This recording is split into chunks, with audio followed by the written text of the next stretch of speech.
Впервые порог этого интерната Малика переступила в 13 лет. Окончив здесь 9 классов, она поступила в педагогический колледж, а 3 месяца назад вернулась в школу в качестве преподавателя дополнительного образования. Теперь она учит детей играть в настольный теннис.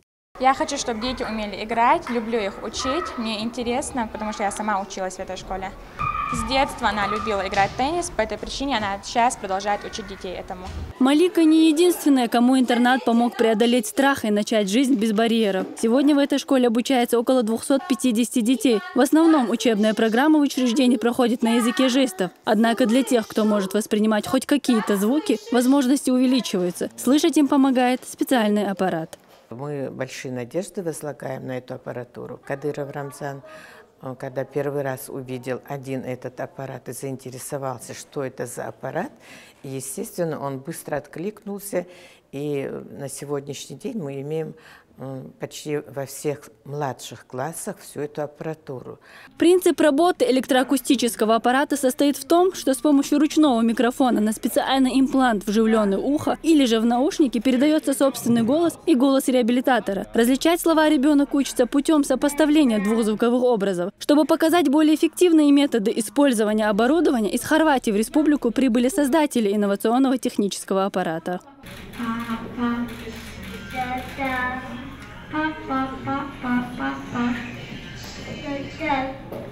Именно так проходят уроки со слабослышащими. Лингвист-преподаватель из Хорватского университета Жустра Мия показывает работу аппарата, прикрывая лицо рукой, чтобы ребенок слушал, а не читал по губам. Демонстрация акустического устройства прошла в рамках обучающего семинара для преподавателей школ-интернатов глухих и слабослышащих детей.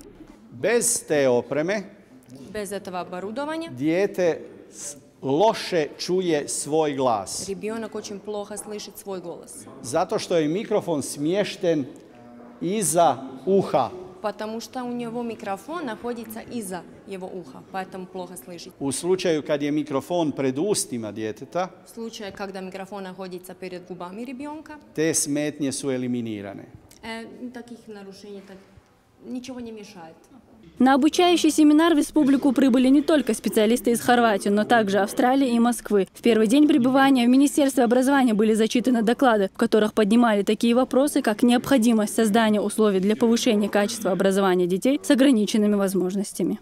Наши сегодня дети с ОВЗ и инвалиды отлучены от дополнительного образования ввиду его неготовности для принятия наших детей.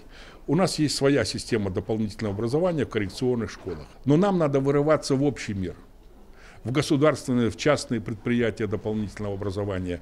И вот там как раз для нас проблема.